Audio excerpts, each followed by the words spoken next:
Les 3 points, c'est très important. Là, franchement, je vais pas vous le cacher, on joue mal, on souffre. Il y a des joueurs que je n'en peux plus, on va en parler dans la vidéo. Mais les 3 points sont très importants, surtout avec le mois de février qui arrive là, avec les grosses rencontres qui arrivent. Mais on souffre clairement. On se retrouve juste après l'intro. Okay, let it be known. I'm working hard when I ain't on the phone. This ain't a home, this ain't a phone. Grind never stopping, I'm keeping it cold. Unlocking the door with the holy key. You supposed to be this close to me, and hopefully you understand G.O.D. Maybe this cold. Tout d'abord, n'oublie pas de liker la vidéo, bien évidemment. Abonnez-vous si ce n'est pas déjà fait, etc. Et on va parler du débrief tout de suite parce que là, franchement, les gars, comment vous expliquer ça? On a eu la maîtrise, entre guillemets. On a dominé ce match. C'est déjà un bon point, si vous voulez qu'on parle des bonnes choses au début. Mais on est quand même dépourvu de qualité sur le terrain, en fait. C'est quand même incroyable tout ce qui se passe. On commence déjà par le premier but qu'on se prend. Alors Donnarumma, ce qui est bizarre avec Donnarumma, c'est qu'il te sauve à la dernière seconde, en vérité, à la dernière minute, mais il te met dans la quinquade complète, en fait, dès le début avec le coup franc qui est 100% pour sa pomme. 100% pour sa pomme. Il y en a certains... Alors, il y en a, ils me disent, ouais, mais regarde, c'est pas de sa faute, regarde où il était le mur. Mais c'est lui qui place le mur, frérot. J'ai envie de te dire, c'est lui qui place le mur, donc il est à totalement 100% de sa faute. En plus, la balle, c'est pas comme si que le mur s'écartait et que la balle passe entre deux jambes. Enfin, entre deux, ouais, si, entre deux jambes, entre deux joueurs, quoi. Non, non, la balle passe à côté du mur et Donnarumma anticipe trop vite sur le côté de son mur, voilà, tout simplement. Donc, le premier but est pour sa pomme, clairement. Mais en termes de match complet, il n'a pas fait un si mauvais match que ça, sauf qu'il te coûte quand même un but. Et c'est assez récurrent, et moi, ça me fait peur. Clairement, ça me fait peur. Ensuite, il y a eu la blessure de Renato Sanchez. Alors, la blessure de Renato Sanchez, qui l'eût cru? Alors, lui, par contre, c'est le mec qui se plaint de pas trop jouer, mais quand il joue, il est blessé. Donc, l'équilibre de ton discours, comment on fait, en fait? Le mec, il est en cristal. C'est plus possible. Ce n'est plus possible. Dire que je croyais en ce joueur, ouais, je peux pas avoir tout le temps raison, les gars. Là, c'est franchement compliqué et équitiqué. Alors, équitiqué, euh, comment vous expliquer? Je vous l'ai toujours dit, je lui souhaite le meilleur, mais au Paris Saint-Germain, je n'y crois pas. Et de plus en plus, je n'y crois pas. Voilà. J'ai l'impression que quand Ekitike joue, vous avez vu sa conduite de balle, il envoie des balles quand il court à 15 mètres plus loin. C'est incroyable. Mais lui, il joue pas avec des crampons. Enfin, si, il joue avec des crampons, mais ceux-là, là. Voilà. Quand je vois critiquer ou antiquité, tout ce que tu veux, je le vois jouer avec des crampons comme ça. C'est quand même incroyable ce joueur. Non mais c'est quand même fou de se dire quand même qu'on va mettre 36 à 40 millions sur un joueur qui ne me fait aucun effet, qui m'apporte rien, qui me donne pas de potentiel. On ne voit rien. Et pareil quand Renato Sanchez se blesse. Alors moi il va falloir quand même m'expliquer. El Shaddai qui rentre et Danilo qui monte. Alors que tu sais très bien que sûrement, Danilo, tu vas sûrement l'avoir titulaire face au Bayern. D'accord? Donc, Galtier qui nous parle d'automatisme. Comment tu veux avoir des automatismes si à chaque fois tu changes les joueurs de place? Tu as un mec sur le banc qui s'appelle Emery. Voilà, tout simplement. Qui pourrait rentrer, etc. Alors certes, c'est vrai qu'en numéro 6, peut-être qu'il l'a fait parce qu'il n'y avait pas forcément de numéro 6. Mais le problème, je suis d'accord avec vous que El Shaddai pourrait rentrer. Et il a le droit de jouer lui aussi. Sauf qu'en faisant rentrer El Shaddai en défense et mettre Danilo en 6, quand il y a 0-0, c'est quand même une tactique beaucoup plus défensive que si tu fais rentrer Zaïre Emery. Et si tu me dis qu'il y a 0-0 contre Toulouse au Parc, il est préférable de faire un remplacement plutôt défensif que offensif, il y a un problème. Et d'ailleurs, le karma hyper ultra directement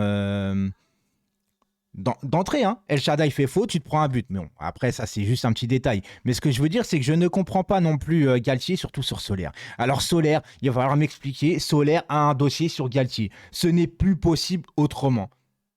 Ce mec-là, pour une fois qu'à un moment donné, Ekitike fait une bonne percée face à ses défenseurs, il y a encore bonne percée, entre guillemets, mais pour une fois, il était passé, etc. Il arrive à faire une bonne passe et Solaire se fait tacler par Casper le Fantôme. Non, mais j'en viens à rigoler même sur le terrain en me disant mais c'est comique en fait, c'est comique. Et dans mercredi on joue l'OM. Ça va être une autre paire de manches. Mais là, si on joue comme ça contre Marseille, et j'ai pas confiance, je te le dis. Pourtant, je suis parisien, j'ai la fierté parisienne, j'aime pas l'OM, etc. Mais si tu joues comme tu m'as montré les 2 derniers matchs, encore une fois, mais on va se faire plomber.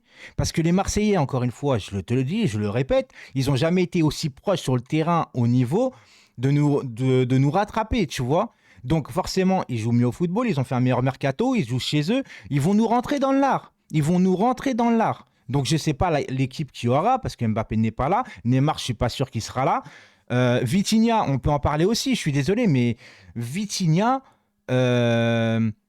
parce qu'il fait des bons matchs contre Clermont et tout, alors forcément, bah, on prend un peu espoir, parce que le mec, il a du ballon. Mais on n'en fait pas un Modric pour autant, tu vois ce que je veux dire. Vitinha, c'est en baisse de niveau. Et ça, c'est pas après la Coupe du Monde. C'est même avant, il commençait à baisser de niveau. Donc Vitinha, il y a un moment donné, quand Hakimi fait la bonne passe, etc. D'ailleurs, on va reparler d'Hakimi.